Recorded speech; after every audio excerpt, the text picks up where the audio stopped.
I'm Jeanette Henderson with APJ, and I am the community coordinator here with APJ, and I'm so excited everyone is here today.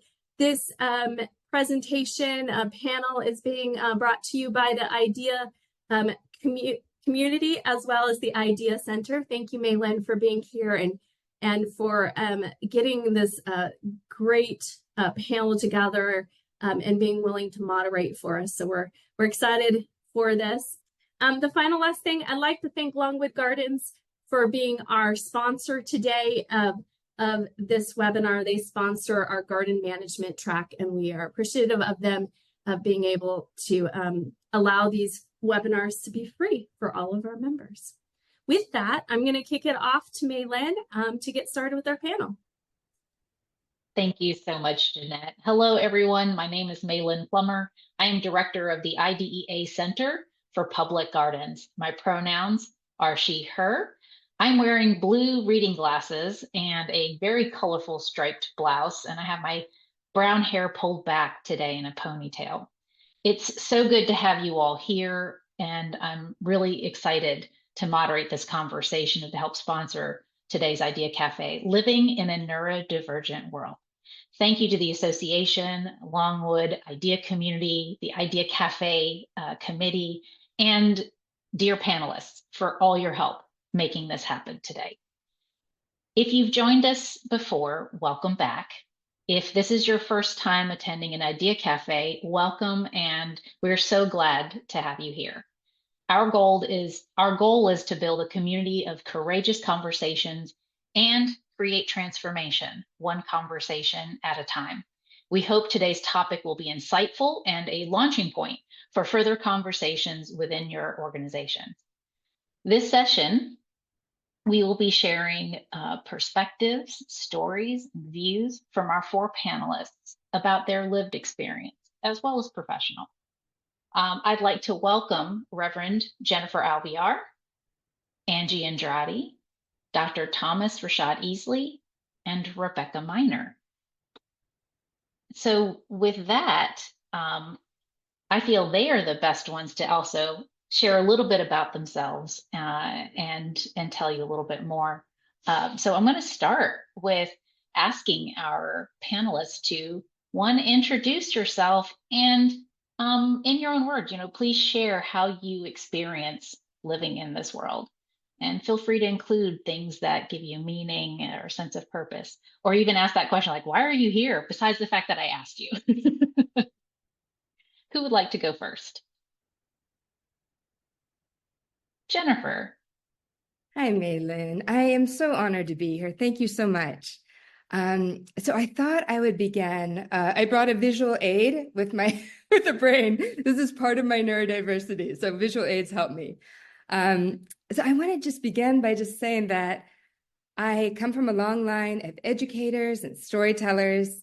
The leaders in my community were professors at podiums, preachers in pulpits. Growing up, I equated the written and spoken word with leadership and social change. This is the narrative that I inherited from my ancestors. Sometimes, however, a rupture occurs. It upends the status quo. And in my case, it caused me to reevaluate the unexamined stories passed down from one generation to the next.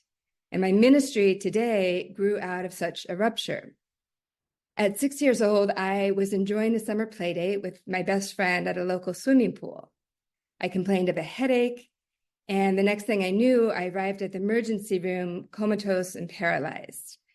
It turns out that I was born with a clot of abnormal blood vessels called an arteriovenous malformation, AVM for short.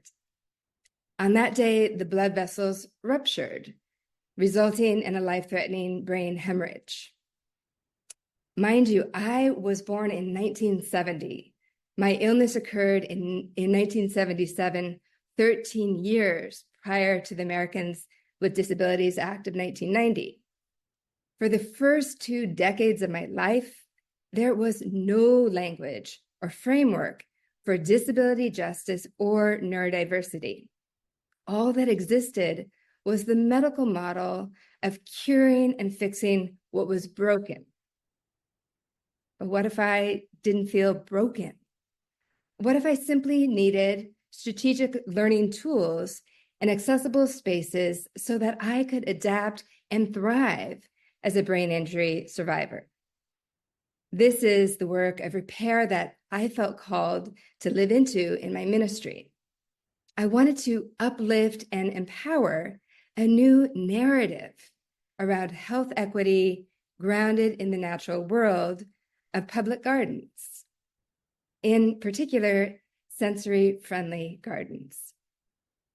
Since I am a visual, tactile, experiential learner, I brought the brain as my visual aid to explain how it works for neurodivergent people. So the left side of the brain is logical, analytical, linear, verbal, factual, and sequential. And the right brain is creative, intuitive, artistic, nonverbal, emotional, and imaginative.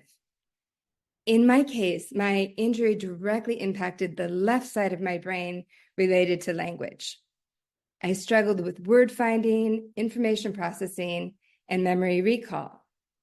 To alleviate these cognitive challenges, I engaged the right side of my brain through sensory, nonverbal world of nature, especially gardens.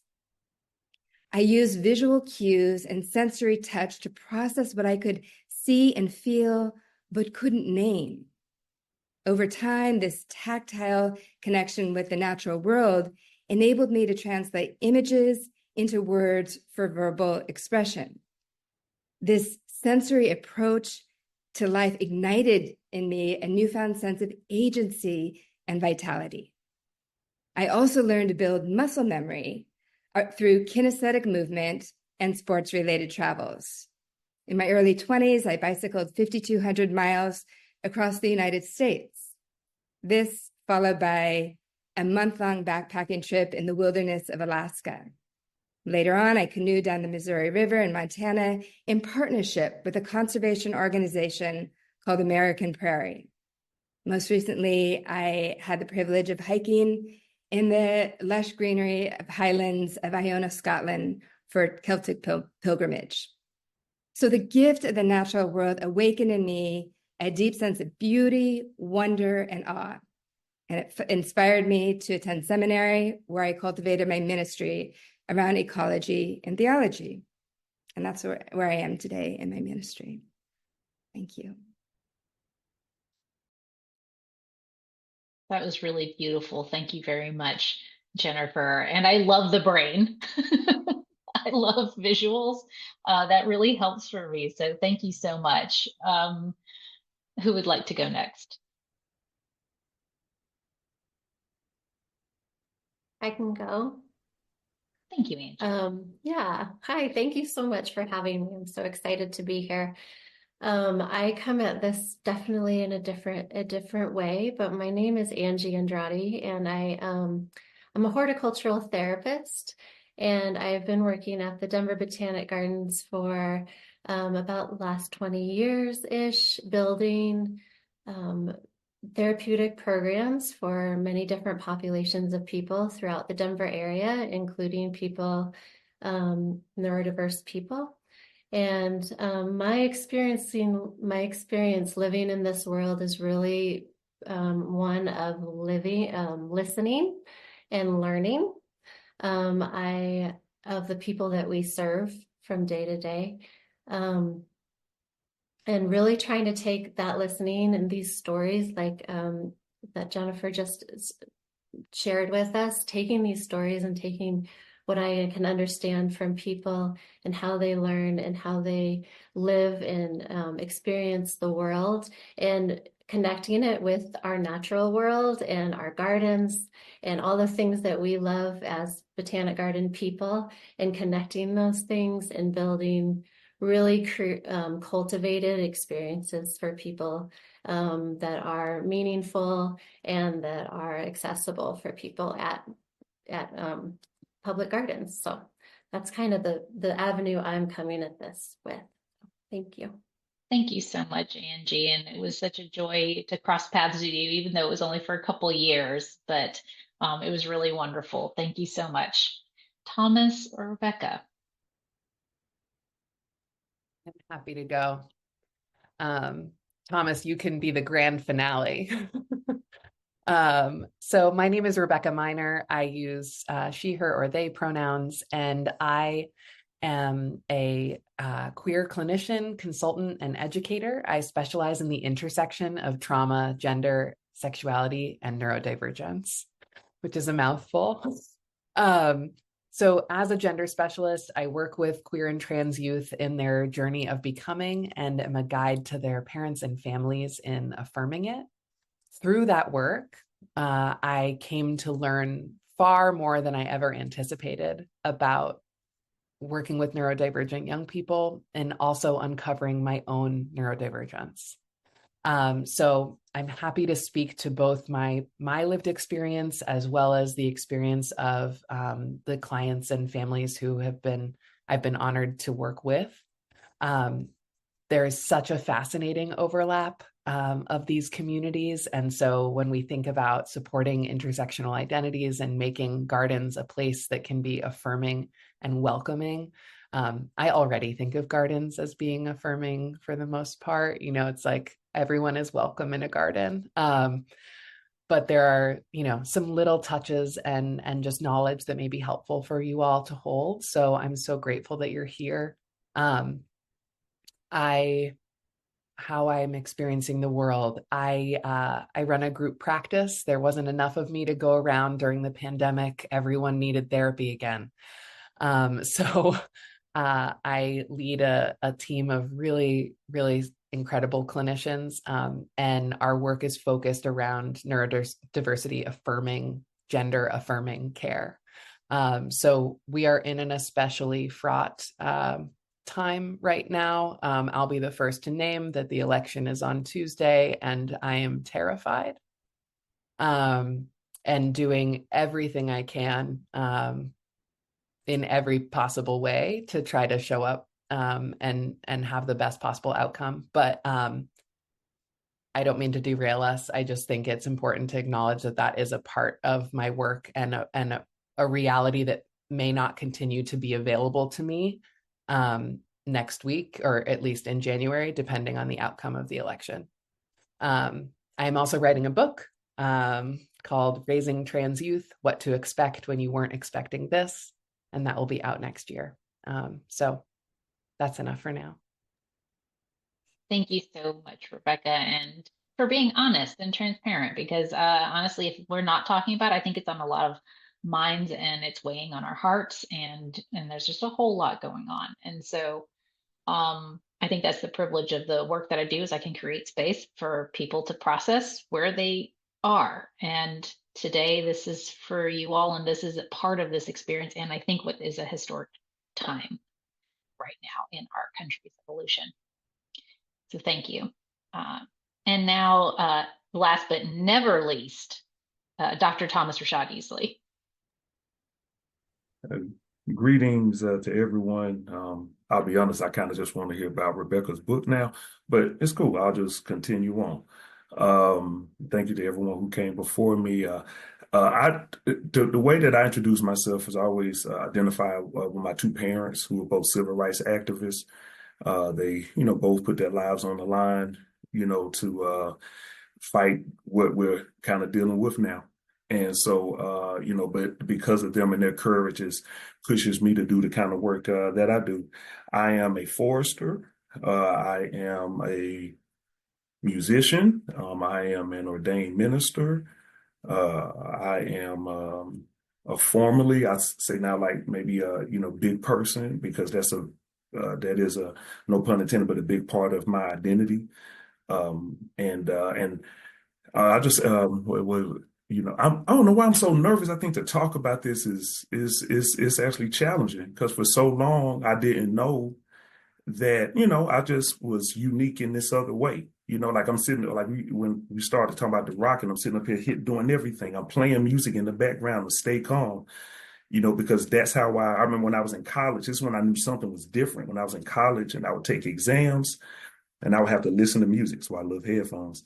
And my professors at first, they didn't, that's not appropriate until I was like, no, you can listen to what I'm listening to. They would listen and it would be, I love all things hip hop. So it'd be the Alcoholics or Wu-Tang or, Hieroglyphics, Outkast, number one group, Tribe Called Quest. Anyway, but what they would notice is see, Rebecca got me, but I'll be sitting there, but they would notice I'm just answering everything. And when music is playing, I can go really fast because it's like I'm totally calm, which is why I became a musician, because it's like every time I'm listening, I'm writing songs in my head at the same time and I can just put them out, real easy.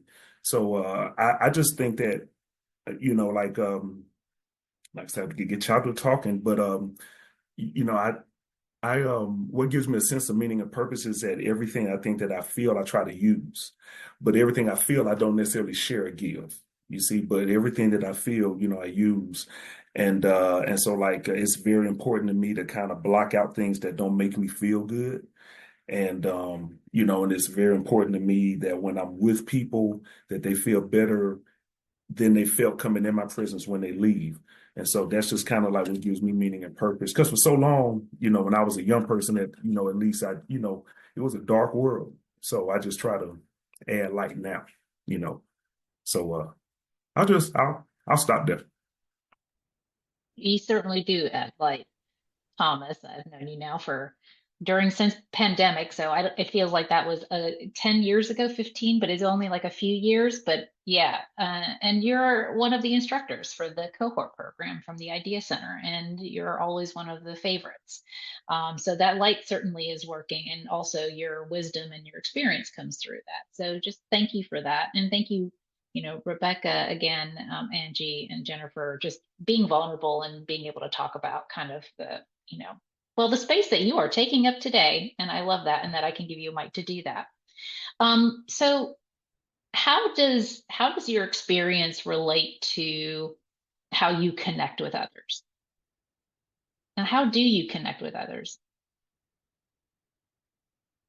Who would like to go first or would like to speak from that experience? From your experience. Thomas. Connect.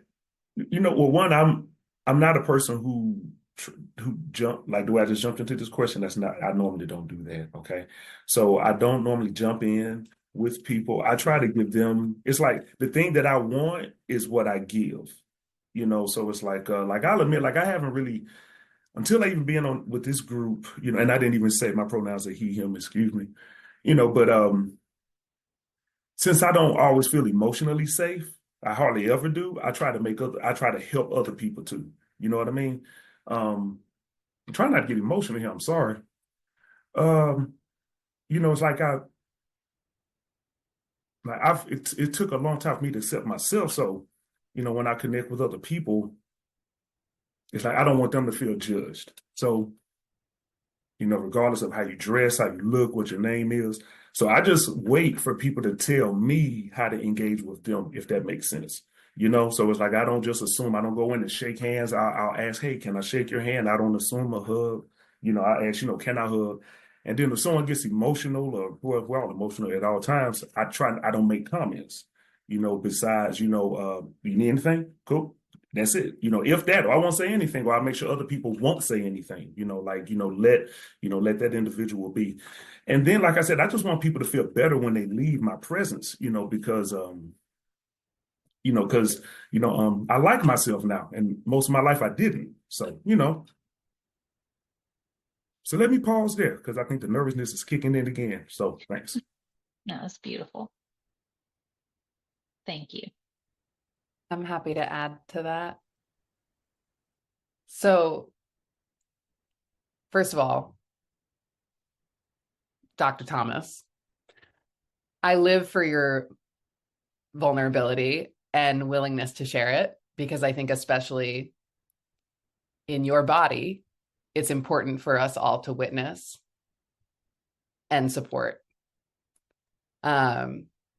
So I actually applaud you for allowing yourself to feel what you just felt, even if it wasn't entirely what you wanted or expected your body to do. And here I am modeling also what I do, right? So I try to meet people where they are. And I think, again, that's the beautiful thing about what you all do, and why I'm like, oh, why am I not in the garden industry?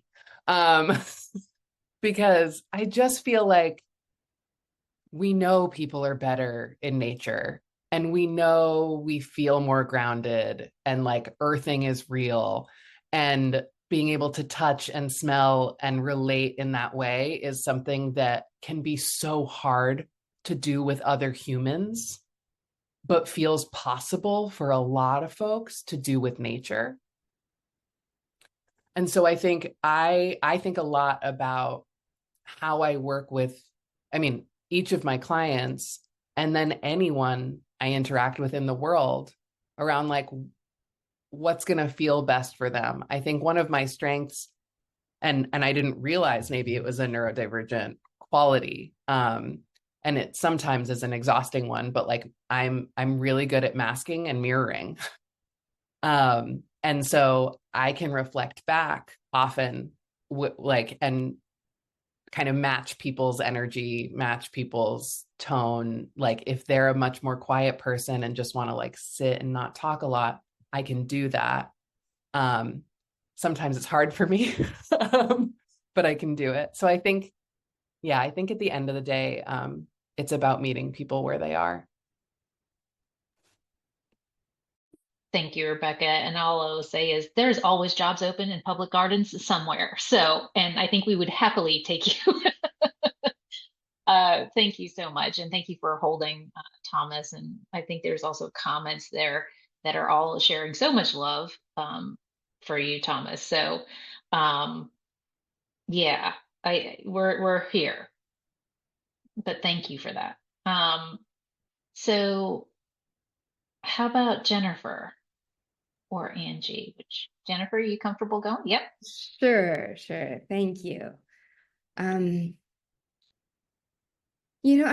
actually just want to lift up and give gratitude to Maylin. I asked for an accommodation for words coming at me impromptu is hard.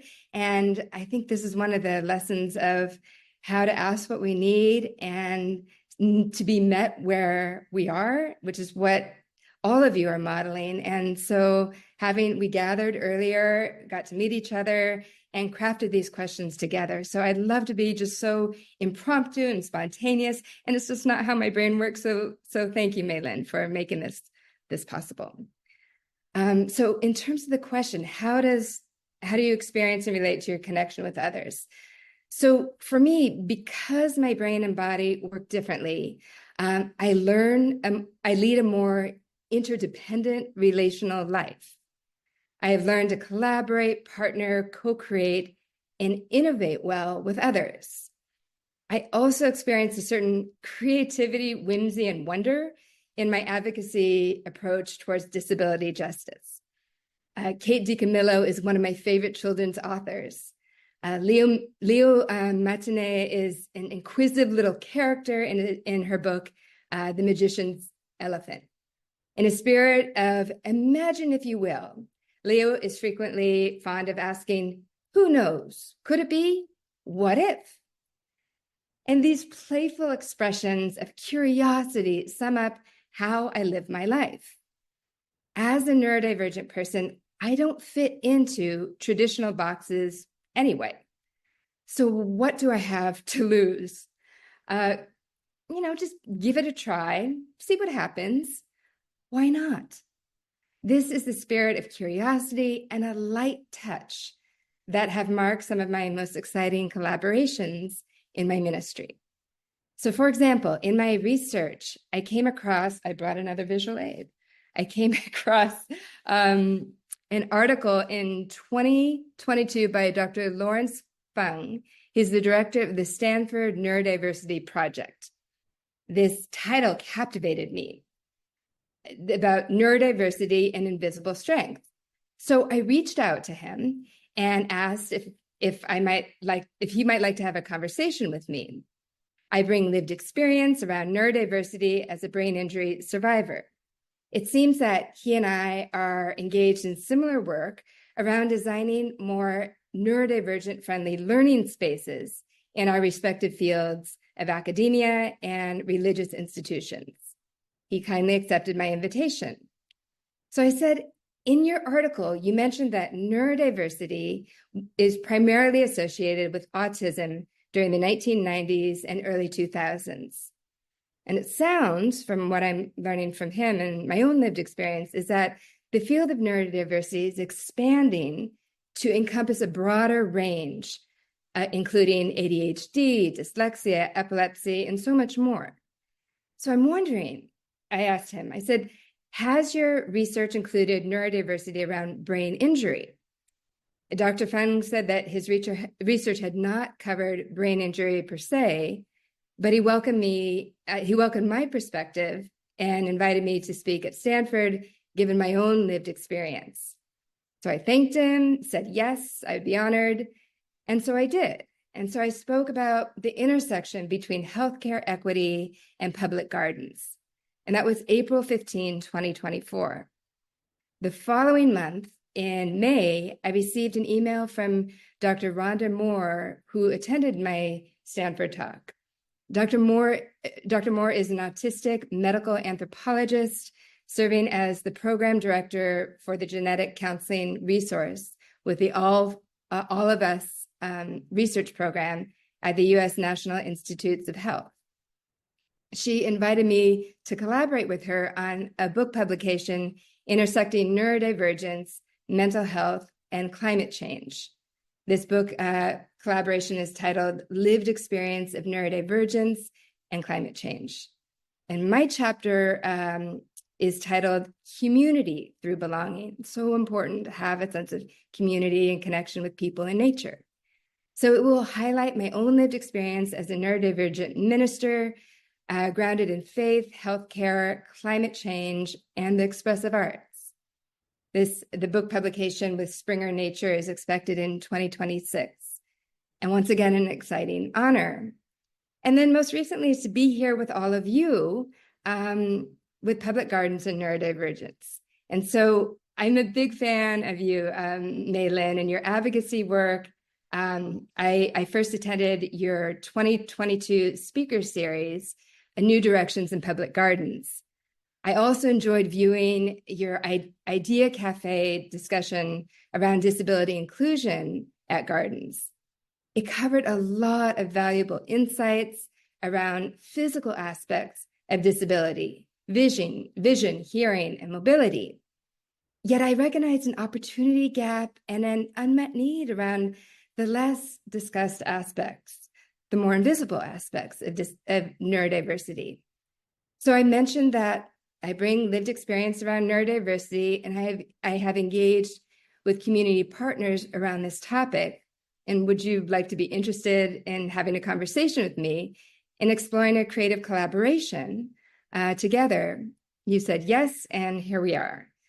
So it is in that spirit of, I celebrate the relationship building opportunities that do emerge from these conversations, and I build tremendous resilience for all the times that I reach out and am not met, or goes unanswered, or a no. That's okay. That's part of the adventure of life. And ultimately, I feel that my job is to keep showing up and saying yes to life.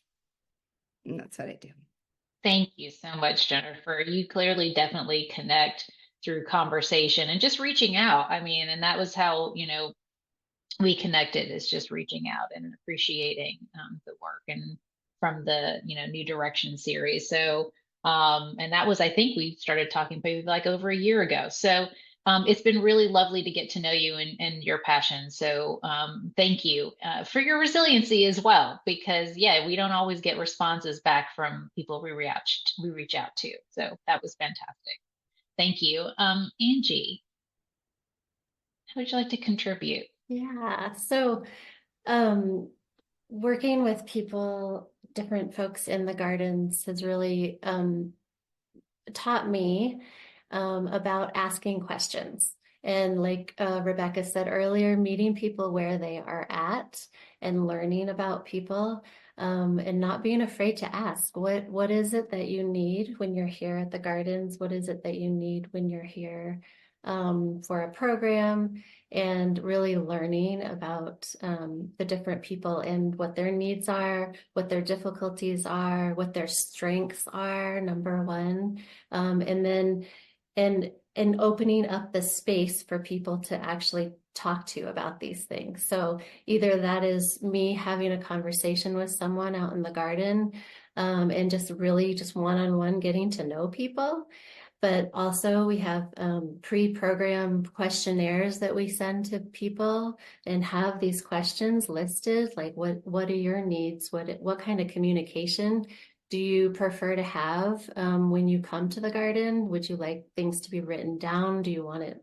Are you a phone person? Whatever it is, then we know how to communicate with people. But just opening up those doors and letting people feel like they can tell us what they need for their time when they're in the gardens, I think is something that I have learned in this connection and just communication part of it. So my addition. No, I love that care through communication, which requires such intentionality and thought and preparation. And I think that that's something that easily kind of sometimes gets put on the back burner, often just because we're so busy, right? And we're doing so many things. But I think that is what's really standing out, is that there can be such care and thoughtfulness and connection through questions and that level of communication. Thank you.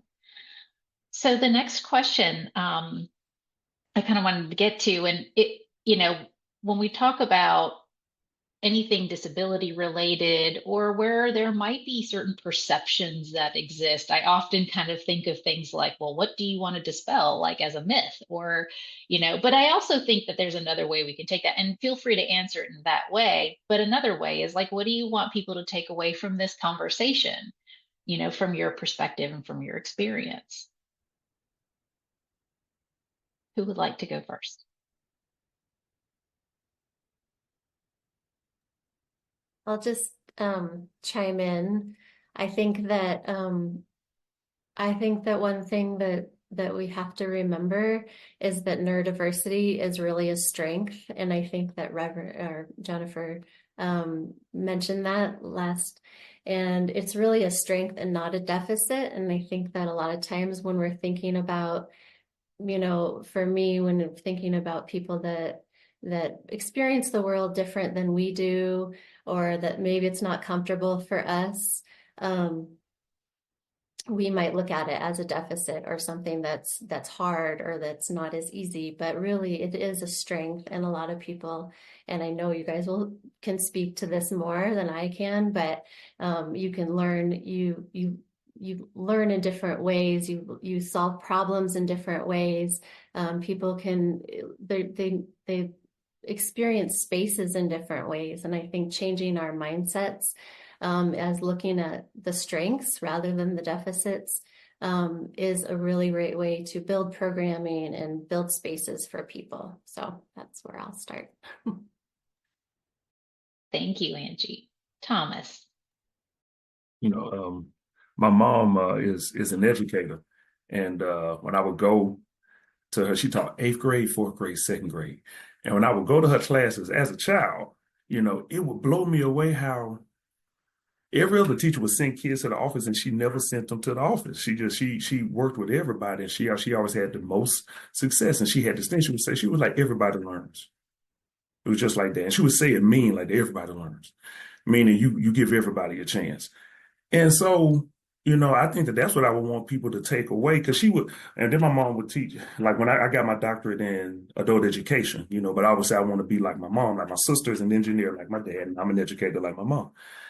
And she was like, always remember what you learned in your community, because the school system cannot prepare you for the world the way you really need to be prepared. She was like, your community always actually prepares you, because all of the diversity is there. And if you know how to engage with that diversity in your community, you will adapt and engage with the diversity in the world. So I just want to say that everyone can learn, And it will take time, but be willing to give that time. And then you'll do like what my mom does. She was like, what I didn't learn when I got my master's, she was like, I learned at home from my mom. She was like, so she just loved on those children. And she had some of her students are not famous, like Ricky Smiler, who's a world-renowned comedian. That was my mom's student, and so she didn't look at him like there was something wrong with him. She was like, oh, he's funny. Tell me another joke. And now that's what he does for a living. And every time he performs in Birmingham, he always brings my mom out. I'll just dispel that everybody learns, give it time, and find out how to connect with people. I love that. And I love that because that you saying that and framing it that way also helps me to understand and know you better as somebody who's been with you through 3 cohorts, and seeing that you really do live that. So I just want to give you props for that. How about Rebecca or Jennifer? I'm flexible. What would make you more comfortable, Jennifer? Go ahead, Rebecca. Yeah, happy to hear. So yes to everything that was just said. But both of you, thank you. And to kind of add on to that, everyone knows who they are, regardless of whether or not they have any kind of neurodivergence, difference, ability, whatever language you want to use. At the end of the day, I have to sit with so many parents and caregivers who are so afraid of believing their child when they tell them who they are because of these other things they know about their brain.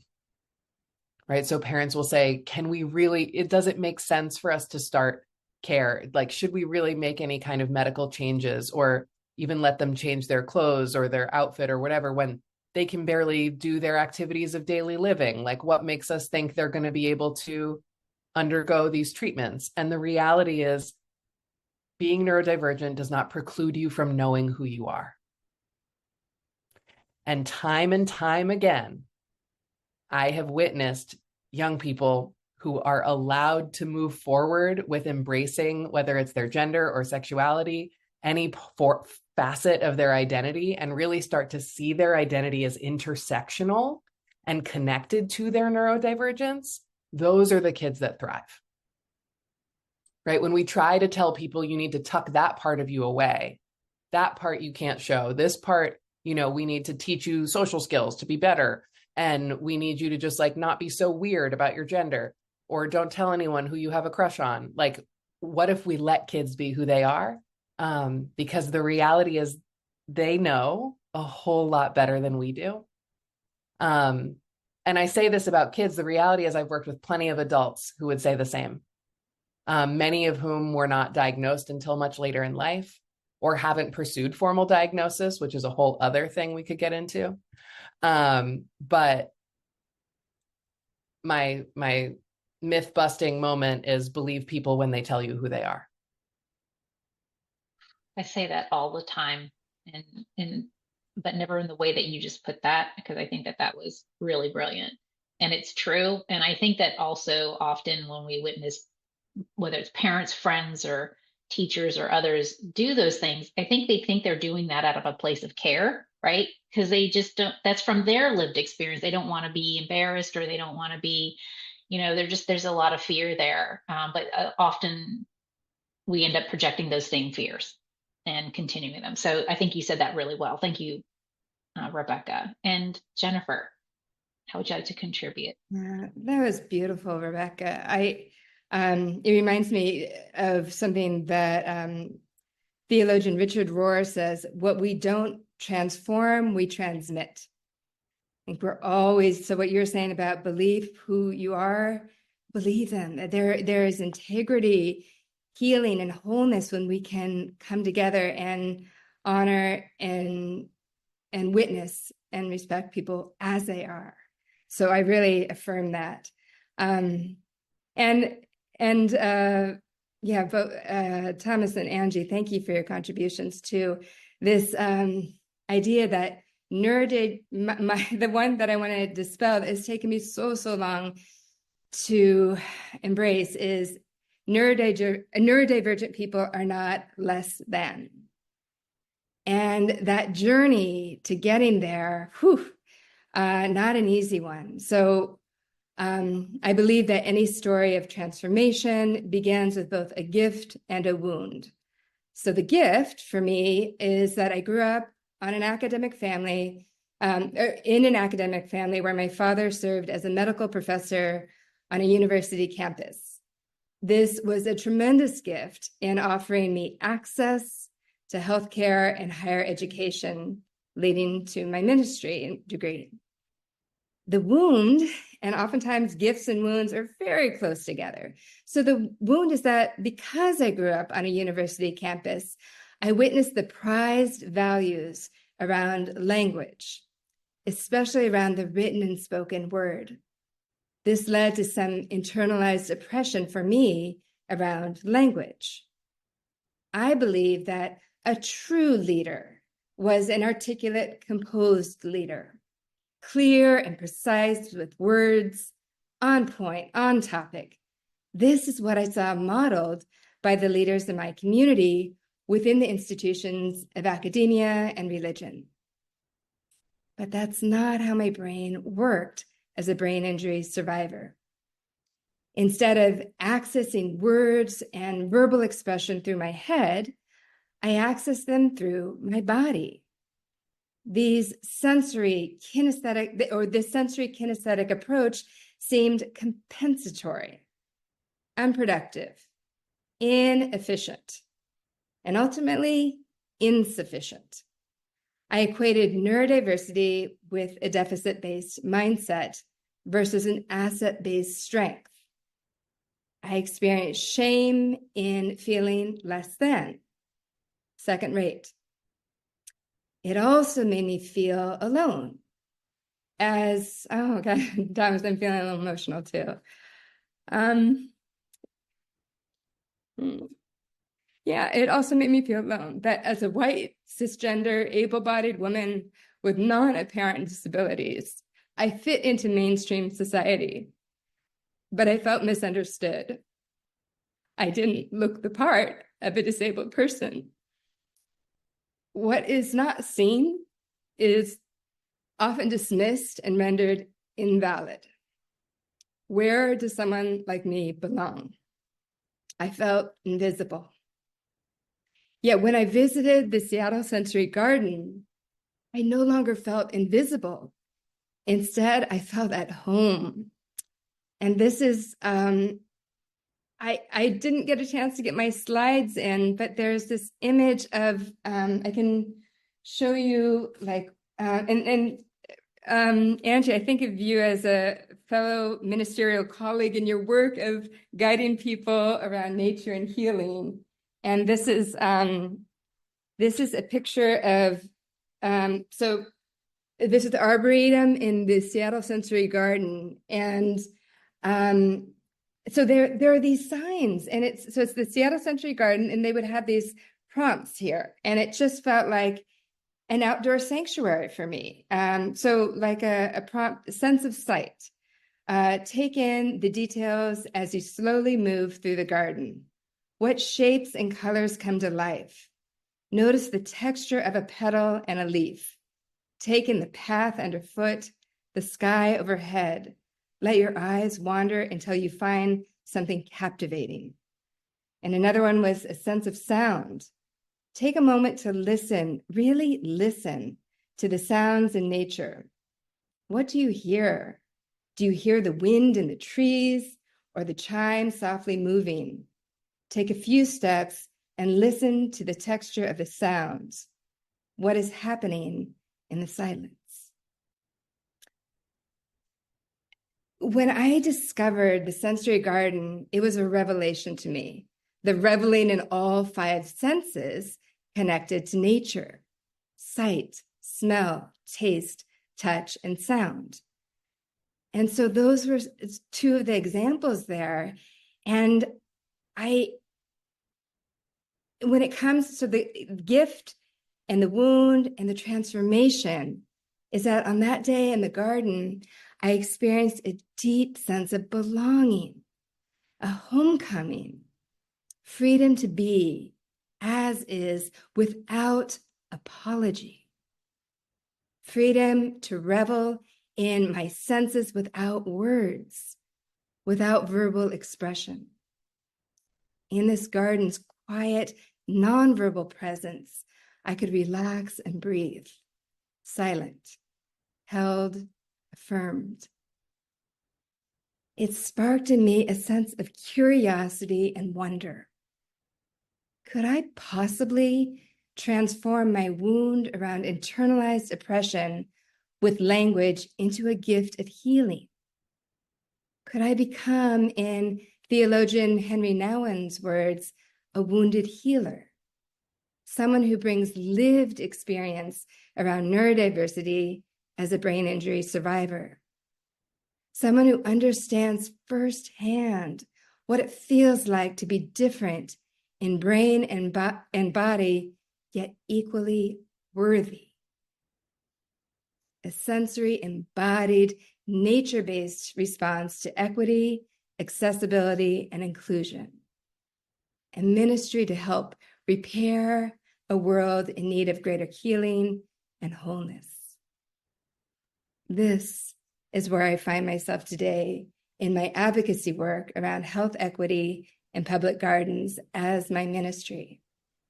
I feel that, Angie, I was saying that you're a ministerial colleague in beautifully living out your life with horticultural and guiding people in the healing benefits of public gardens and people with abilities. And I just have one more. No, I'm going to leave it at that. But I'm so grateful to be in community with all this. Can be lonely. It can feel isolating, and to be with fellow human beings who are just being with each other in nature, the soil of the earth, and our own human souls. Thank you. Oh, thank you so much. That was so beautifully said, but I also deeply felt that as somebody who found a sense of belonging in a garden for the first time in my life when I was, that was about 11 years ago. And then I switched into horticulture. And so there's something there. And I think everybody who works in public gardens, we understand how deeply healing garden spaces and nature can be. And Thomas, I've listened to you as the hip hop forester, and the words that you spoke in the rap song there. I know that was a long time ago, but it was really beautiful, right? And it spoke to, I think, that same similar kind of connection and sense of belonging that people can feel. And I think that just really reaffirms the significance and the relevance and the importance of the work we do. And I hope that anybody who is out there in the interpretation space and also working with hort therapy and sensory gardens, who take the time to put those signs up and to share those experiences, it's working. Keep going. So I just had to shout out to all the hardworking folks that are out there who think about these things, but not sure sometimes if they make a difference. And I think, Jennifer, you just really reaffirmed and validated a lot of that for everybody. So thank you. And all the heads are bobbing, and I'm pretty sure everybody who's watching is doing the same thing. So I'm keeping an eye on the time because I do want to include some time for a Q&A. And this is an hour-and-a-half session, so we still have about 37 minutes left, but I do want to dedicate some time there. But we do have a couple more questions. And I think that, Jennifer, I think you started to speak to this, which is about how you see yourself, right? Instead of a deficit or a negative thing or less than. This question is asking how neurodiversity advances how you see yourself and your experience, and also how you communicate it to others. So I kind of wanted to open that up and just, ask how do you see this as this? And from all of you in our prior conversations, you've talked about how, I don't see this as a negative thing or something that makes me less than. So speak to that, I think, how you advance or how you see yourself with this. Who would like to start with that? Thomas. Actually, I like the word advance because I think that that's what it does. It advances me to myself. I see, uh, I was diagnosed with autism in 2020. So so as Rebecca mentioned, learning about it later in life, I was just like, wow, man, if I would have known this like 30 years ago, you know, I probably, no disrespect anybody, I probably would have slapped them instead of stood there and allowing myself to be slapped. So many times because I got beat up a lot as a kid and didn't think that it was right to fight back, and I'm not a violent person now, just don't cross me. But but like you see how I said that, it's like it advances me because I know more about who I am and how I am. I'm more comfortable. It's like I'm comfortable with being uncomfortable. You see, you know. So I'll say that that's how it advances, or I use it to advance me, and I'm proud, of how my mind works because I also know how I can tell you how it's been used to help other people in addition, to myself and how people have helped me, you know. And so I'll just say this now, hush. How do you communicate it with others? Well, that depends. It depends, because most times I don't share it. I won't even lie. Most times I don't share it. I think that's probably why I still had the nervousness when we started because now 4 years later, I'm still like, man, how do I talk about this? And I don't necessarily question it like there's something wrong, but I just still have records in my head, about me and stuff like that. So when I do communicate it with people, I communicate it with a smile and I share it in a way that's relevant to where we are, like, in the space. Like, I can share it here, some things, right? But, like if I'm in the studio with some musicians, I don't share it. It's when they don't understand how I memorized all 5 songs that was just written in the studio, and then they want to know how I did it and played everything right there on the spot. And I'm like, well, it's because, and then I tell them, you see, So that's how I actually communicated, I think, and sometimes I show the benefits to show how it works. And then if people have a question, I'll share it. But then if I'm with a group of people like this panel, who I know knows more about how the mind works, I'll share it or ask a question. Cause now I'm like, hey, can you help me? Cause I'm trying to understand something, or is it okay if I ask you this? Cause it seemed like I think you understand something way better than me, so that's how I do it.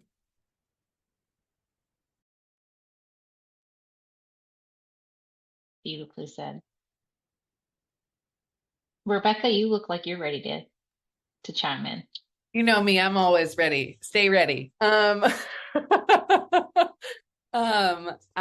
Which is part of my neurodivergence that is both a strength and has sometimes not been appreciated, especially in graduate school.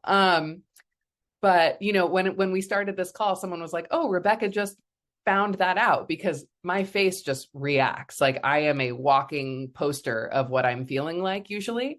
So it actually takes a lot of work for me to reel that in. So anyway, how do I communicate it? When do I communicate it? I choose depending on the environment and the circumstances. I think much like Thomas was describing, I think there are times when it's relevant and important. As a therapist, I think about what is purposeful use of self. So like there are times when it's actually relevant for me to share, sometimes with clients, that like I relate to their experience in a way that is more than just like, oh yeah, I understand, but like I actually have piles of clothes off screen that I hope no one ever knows about. But that is my truth. And I think I've lived most of my life giving off the perception quite successfully that I have it all together. And it's actually taken a lot of work to accept that that's not true and that it's okay that it's not true.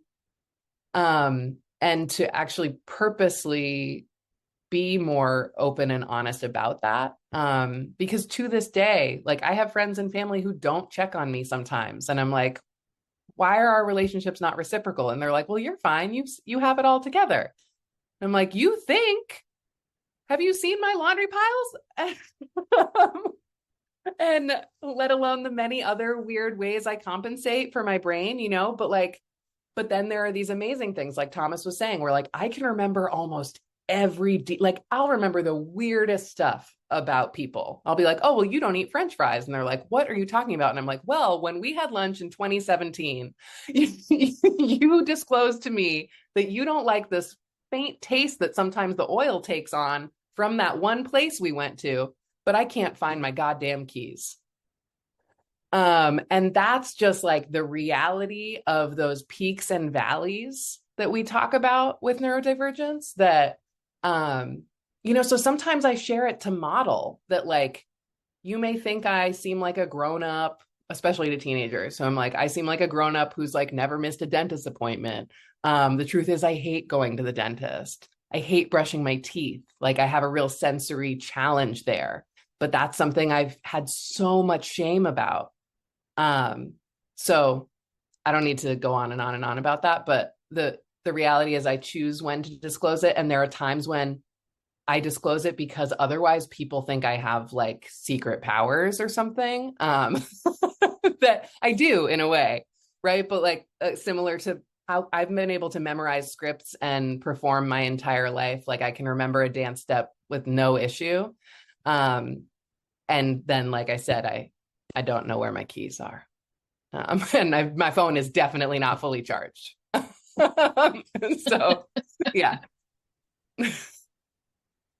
Thank you so much, Rebecca. Sure. I just love this group because there's so much heart and feeling, emotion, vulnerability, but there's also humor and wisdom and so much happening here. I love this. So thank you for that. Jennifer, Angie, do you want to contribute to, you know, how does neurodiversity, or, you know, Angie, for you, I think this is very real because you've had so many interactions, right? How you see yourself and how you relate these experiences, you know, to your own journey. So feel free to, you know, to contribute to that. But yeah, who would like to share? Jennifer. All right, Rebecca, thank you for the beauty of being human and relatable. I love that. I brought another visual aid. Look, I was co-facilitating a wonderful retreat, is an environmental retreat called UU Climate Justice Revival, Reimagining Together from an Extractive Age to a New Era, which just feels so huge and overwhelming, but they brought visual aids. So this is one that's, this is by, let me see, who's the, Deepa Iyer. It's using a social change ecosystem framework designed by Deepa Iyer. So this is Sacred Circles. And this is why I just didn't get a chance to do the slides, but so the Venn diagram, what my community needs, what brings me joy, what I have to offer. And at the intersection is centering love at the intersection. We're trying, I don't know, Thomas, in your experience of ministry, in the Unitarian Universalist tradition, it's very progressive. And the more progressive, it seems like the more analytical we get up and into our heads. And I really want to be embodied and relational, connected to my body and the earth. And so we're trying to revise that, so putting love at the center. And so when we bring the three together, we did this one is hope, but we did what is it called? A word cloud.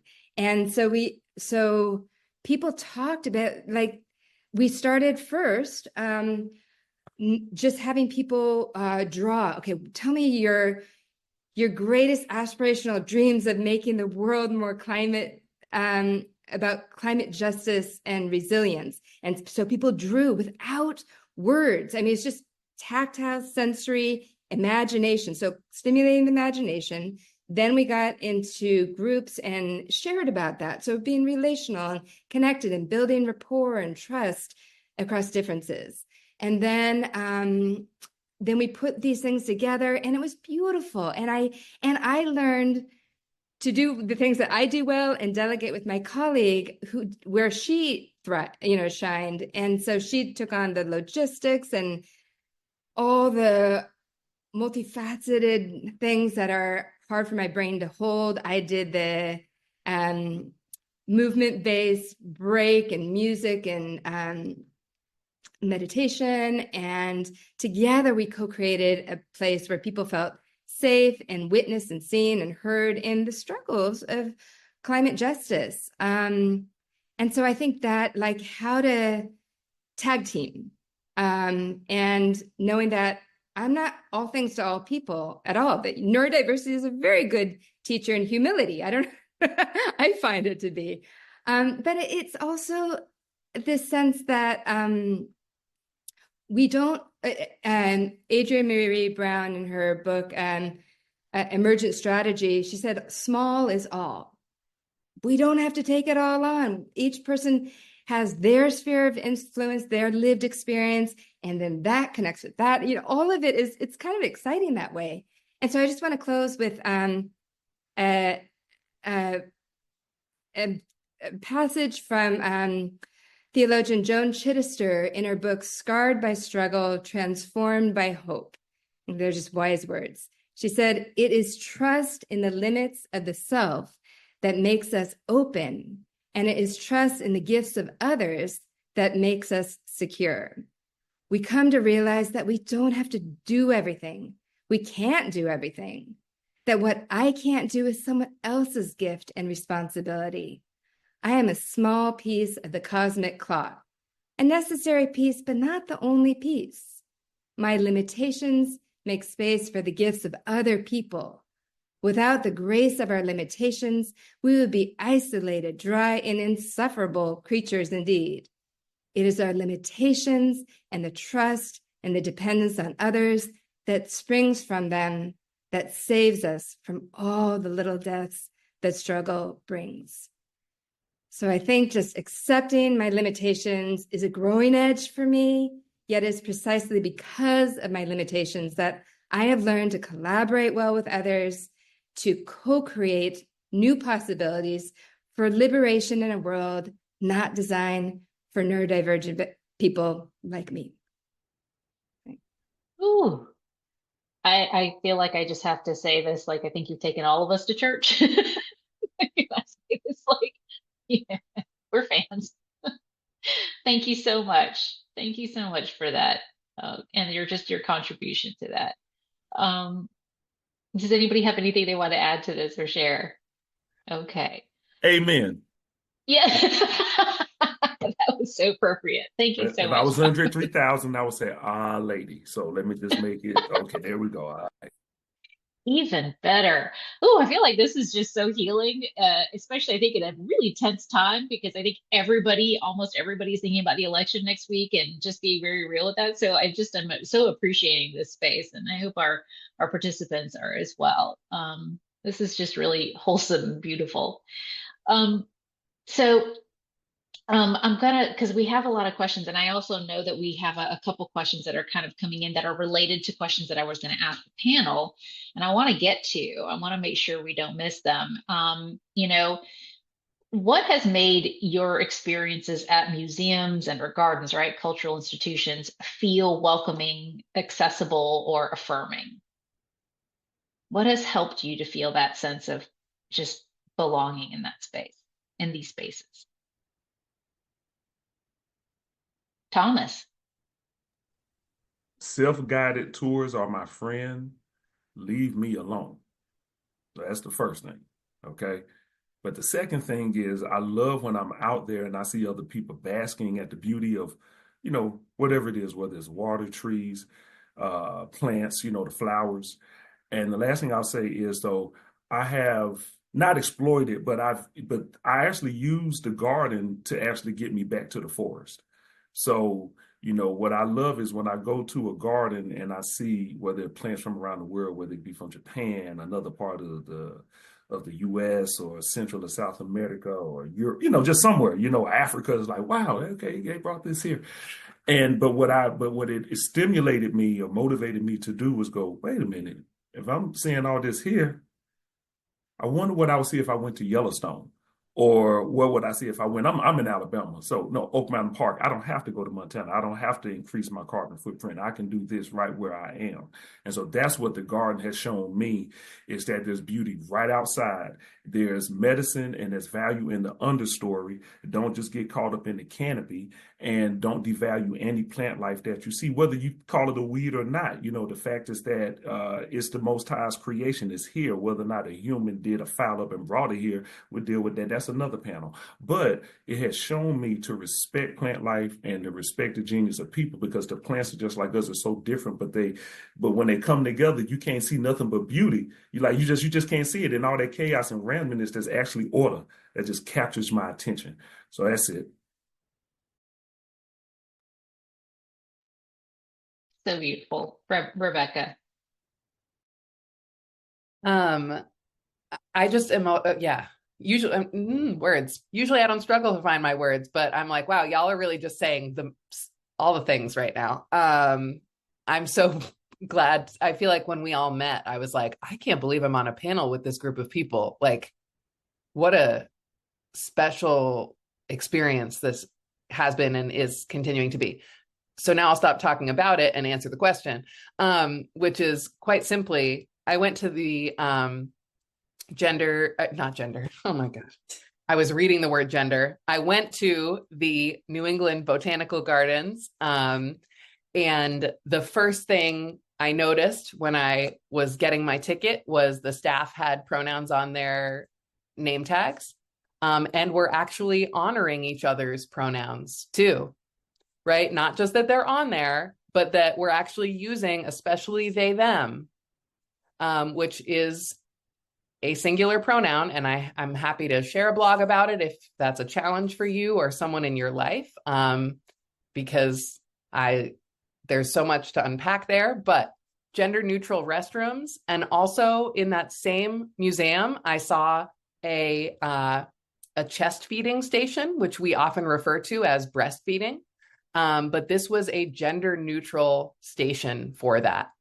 And it was the first time I had actually ever witnessed that. And so I was like, gardens. And then I had a meeting with someone else that following week who worked at the gardens, and then they introduced me to Maylin. And so it's because of that experience that I'm here today. What? I had no idea. I love that. That is so cool. That is so cool. Thank you for sharing that. Oh my goodness. My heart's about to explode. And like, people in the comments are just so here for it. This is so wonderful. Yeah, so how continue on, Angie and Jennifer, right? Like, again, what makes you feel so comfortable and welcomed in a garden space? And you shared one of them, Jennifer, right? Like having the signs that describe things and help kind of lead the way. But maybe what are some others? I love that. Yeah. Well, so that was my first orientation to the sensory garden in Seattle. And then there was another one in North Seattle. There's the sensory garden designed within a public green space called Pathways Park. And it was originally called Eli's Park Project. It was an inclusive, artistic, nature-based park where people of all ages and abilities can find play and peace. Like other stories of transformation, the community green space was birthed from a gift and a wound. Paige Reichel is the mother of Eli, a boy who communicated in the language of joy, play, love, and inclusion. With one extra chromosome as a Down syndrome child, Eli learned alternative ways to express themselves through sign language and an assistive speech device. He lived less than 4 years, yet he made an indelible mark on his family, friends, and the larger community. by embodying love and justice through concrete, tangible ways. Together, people collaborated in designing Pathways Park as a community space of belonging. Paige expressed it best in these words: when you make an environment accessible, it benefits everyone. All are welcomed and affirmed in the fullness of their humanity. Eli's powerful story offered me a new lens in advocating for disability justice.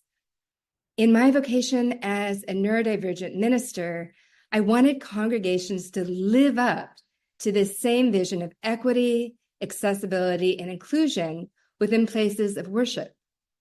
But here's where I experience an unmet need, an opportunity gap. So traditional Protestant churches are modeled after the hierarchy of preacher, pulpit, pew. The institution of religion, like academia, values the primacy of verbal expression and words. But what if some brains and bodies process information differently? What if some people, like me, learn best through sensory touch and kinesthetic movement grounded in the natural world? So I decided to mix up the status quo by designing a worship service this summer titled Planting Seeds of Possibility. Instead of a pulpit, I placed a clay pot with a packet of wildflower seeds as the altarpiece. Instead of pews in the sanctuary, I gathered people in a circle of chairs in the fellowship room. Instead of having me serve as the preacher, the sermon message came from the congregants. Why? Because each person has a valuable story to tell that contributes to the collective work of liberation, healing, and wholeness in the human and more than human world. People and plants are part of the same ecosystem. We are connected, not separate from the natural world. So the collective work is to nurture the soil of the earth and the souls of people grounded in mutual care. So each congregant contributed a wildflower seed to the clay pot flower as we sang Pete Seeger's classic folk song from Ecclesiastes, "To everything there is a season," and more commonly known as Turn, Turn, Turn by the 60s band, The Byrds. And this is, I don't have the photo with me right now, but it's a picture of a flower pot with wildflower seeds and a candle that we blessed in July. And then 3 months later, in October, 2 pink zinnia blossoms and a red nasturtium blossom bloomed from there. And so what was the collective community building sermon message from Planting Seeds of Possibility? I believe it was this: neurodivergent people are like wildflowers. When we cultivate a diverse ecosystem with rich, nourishing soil, we co-create vibrant life together. Species of all kinds grow and thrive. This is the gift of a healthy garden in its most natural state. A fertile green space alive with cross-pollination of ideas, people, and diverse ways of being in the world. All are welcomed, all belong. Beautifully said, and what I think all gardens we truly deeply aspire to, and we are taking action towards. Thank you so much. This question I'm going to direct directly to Angie, which is based on your deep breadth of experience and knowledge, which is, what kinds of, are there particular lessons learned that you think would be valuable for others? And maybe even some examples of some programs that maybe you have created for neurodiversity. All right. Yeah, thank you. Beautiful. So much information. I want to go back and listen to it all and write stuff down. But yeah, over the many years, I've learned many things, but mostly I think some of the biggest things is to have an open mind going into every program and building any program, and realizing that not every one size fit programs do not fit all, and being able to be flexible and move and change things and have different, Jennifer keeps bringing her things to show and tell. Having lots of different ways to teach people is really important. I think when we're getting up and doing talks or demonstrations, we're just thinking we're going to stand up here and maybe we just have a PowerPoint, but bring plants, bring things for people to touch and smell and engage with, and use all those sensory, that sensory stimulation. And then also to have more things to the communication piece. So sometimes when I do a program, I will write steps of what, like if we're doing some sort of planting project or something, I'll write the steps of each thing that we're going to do, so that if someone isn't able to take the words that I'm telling, they can look at the paper and read through. So having those different tools and being flexible with what you do, I think is really important with these programs. We do some vocational training programs for young adults that are on the spectrum, and they are learning a lot of vocational skills, learning how to be in community and how to learn about horticulture and learn horticulture practices. But a lot of times I'll have to have whiteboards. I will have whiteboards in the garden or in our workspaces, and I'll write down exactly what we're going to do those days, so that they can look at that and really go through that. So I think having those really flexible moments are important, and to keep an open mind. We also do some programming with people with brain injuries, and that's another time when you have to really think about the communication piece and writing down stuff, using talkers, using phones to talk back and forth to each other. So I think the main lesson that I've learned is just being open and communicating and asking questions. And I, like so many have already said, the garden does most of the work really for us. The garden that's why we do this work, and that's why we love it so much. And it really does the most of the work. We just have to be there to help guide, to help facilitate, to help people feel like they belong in that space. So a few things. Well, that was so beautifully said, Angie. Thank you. And again, thank you for so many years of your learning and experience and your adaptability and continuing to learn yourself, and then sharing that with all of us. Thank you. We do have a couple questions I want to get to. We're only 8 minutes left, and these came from Q&A. So these were anonymous, but in one case, somebody kind of shared some vulnerability with communicating, like, how do I, and do I, like, if you're neurodivergent, like, and if you have certain maybe habits that you don't really realize, right? So one example was, I will read emails out loud or maybe under my breath, and, maybe it drives some of my coworkers absolutely nuts, like, how do you kind of communicate these things? And do you? Is there a practice out there, or how have you coped with those kinds of situations where somebody might get annoyed or frustrated?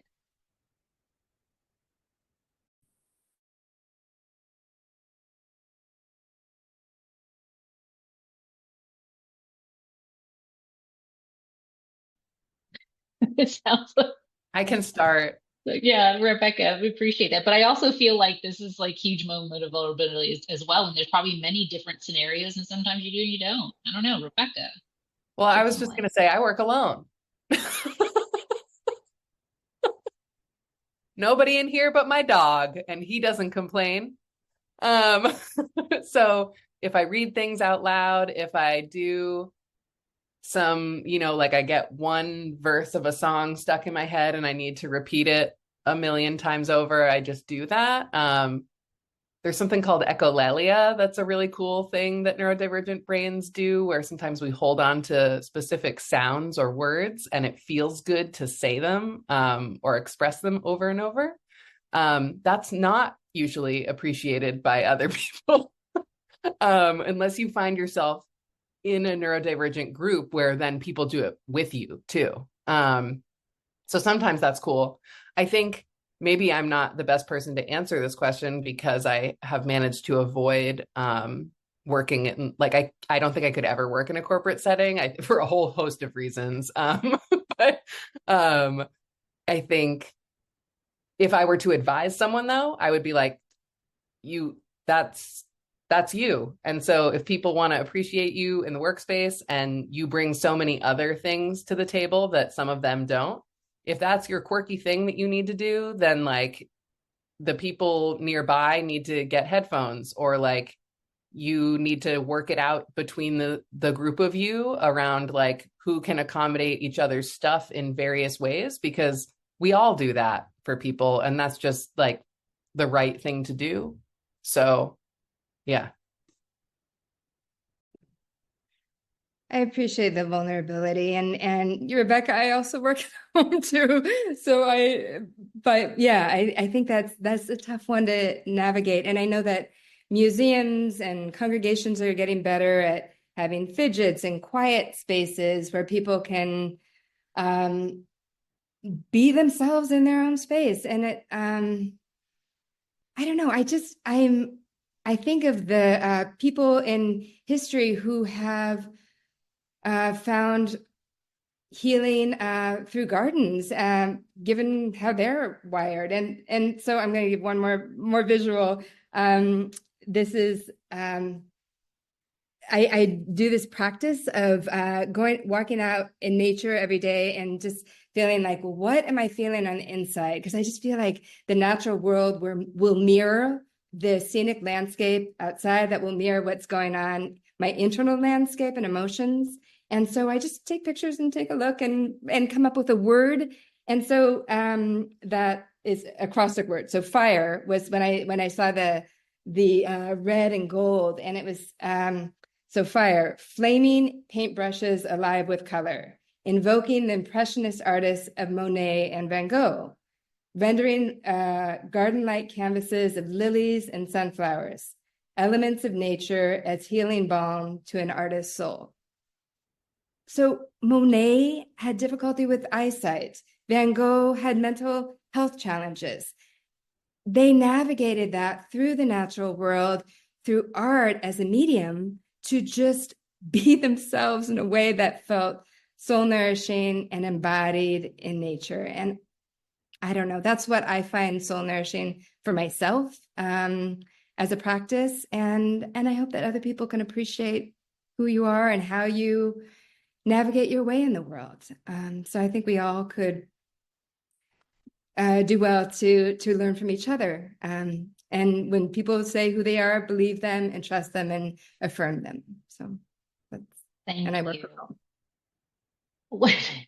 And I'm going to just say, because this is kind of controversial right now in the corporate and the business space, about this whole working remote kind of situation, right? Where some are saying, you have to come back to the office, but, there have been studies that are coming out over this kind of the pandemic where people's productivity have increased, their ability to focus. And I think that this is one of the ways, especially if you're neurodivergent, being able to focus. And you all are saying, like, I work at home. And Thomas, which is really interesting because you work out of your home office. You do a lot of traveling, but you work out of your home office as well.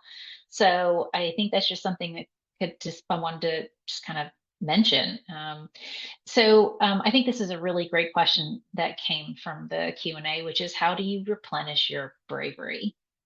That's a beautiful question. When you aren't feeling brave, what do you do? It can be hard to find and refine bravery to show your true self.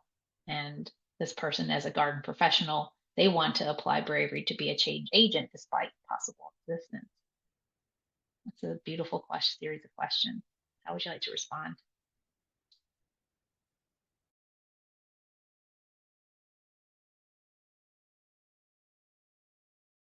just to let you know, I actually typed an answer to that, so just in case if other people wanted to, share anything. I think I come back to my why, like why I'm in this work, why I'm in whatever fight I'm in, to replenish as much as one can. When I give trainings and work with communities and organizations around things like this. Wait, is everyone frozen or is it me? Oh no, okay, everything's fine. Y'all are just really quietly listening. Good job. um,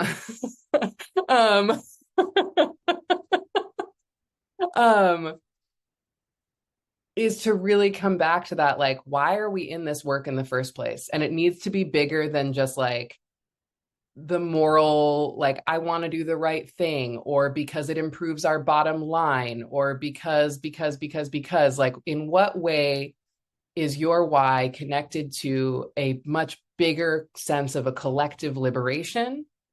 Because I think when you focus on that and you remember that this fight didn't start with you and it's probably not going to end with you, it makes it easier to remember that you're standing on the shoulders of so many who came before you, and that you may not feel brave in this moment, but the person next to you might, and you can lean on their bravery and then they can lean on yours.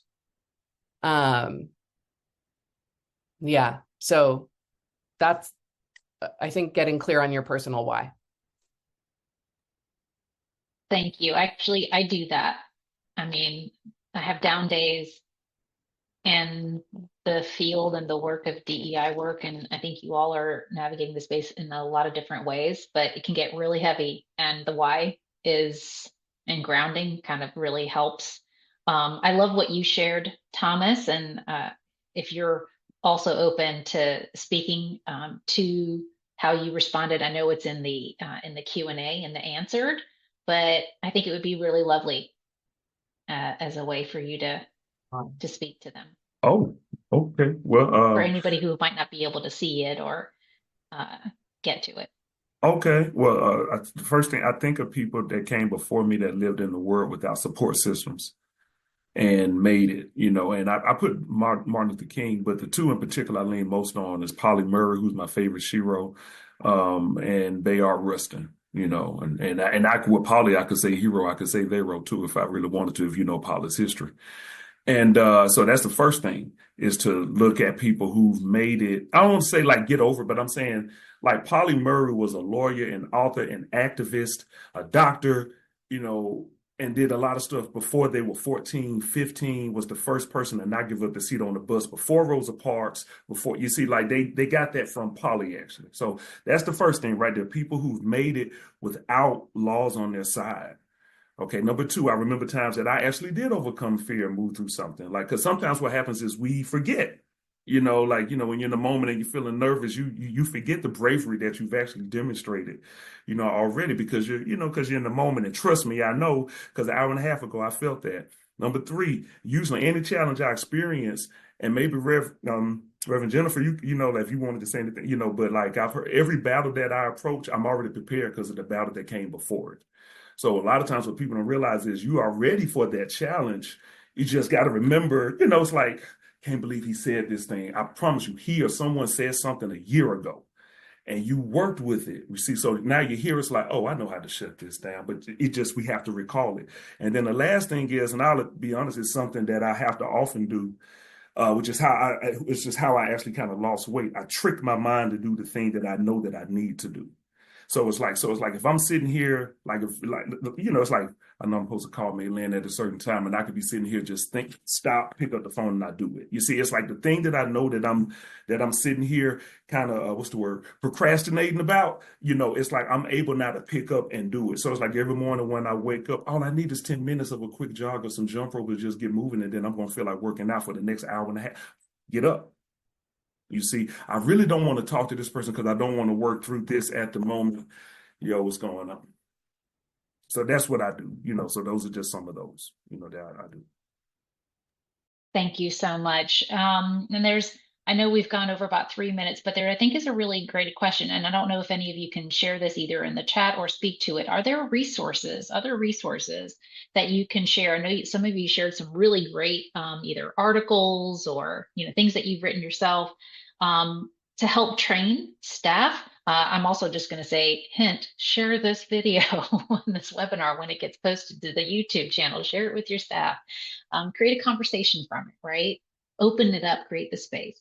But outside of that, do you all have any books or resources or other things that you would be happy sharing with the group? And Rebecca has shared neurodivergent insights.com. Yeah, so that's a friend and colleague of mine who actually learned that she was autistic when her child was diagnosed, which is not uncommon. We see a lot of folks in their 40s and 50s who are just finding this out about themselves now because their children are finally finding this out about themselves. So her work is really fantastic. There's a lot of webinars and pre-recorded things there, but I know that she also does speakings and trainings if you want to hire them privately as well. Wonderful. Thank you so much. And on that note, I think we're going to wrap it up. Thank you so much to panelists for your vulnerability, for your honesty, for your wisdom, your experiences. Today was absolutely, truly wonderful. I can't thank you enough. And I'm always amazed by people who are out in the world just doing some really incredible, wonderful things. And you are all representative of that. So thank you all so much. Thank you, Jeanette, and thank you for all the participants who are here today and your contribution and your just loving support in the chats. Y'all just keep doing what you do. Take care of yourself and take care of each other. We'll see you soon. And I just wanted to say thank you to Maylin you always are so wonderful at facilitating. I've seen you do this so many times, but you just are this amazing facilitator. You took the time to bring this amazing group together to have this conversation and to develop the questions, the very thoughtful questions to ask them so that they could share more about their stories. So thank you to you and to the Idea Center for supporting this. And again, to Longwood Gardens. So we appreciate it. There's so many resources in the chat. Before y'all leave, make sure you grab your resources, all those links out of that chat. I've been clicking on them as I've been going along and saving them in mine for me to dive in more. So thank you for sharing all that wonderful information for us to learn more. And again, this will be posted in about a week, and we will share it in the IDEA community. And then please share it with your staff so that they can learn more about themselves and their colleagues. Have a wonderful day. Thank you, Jeanette. Thanks, everyone. Bye.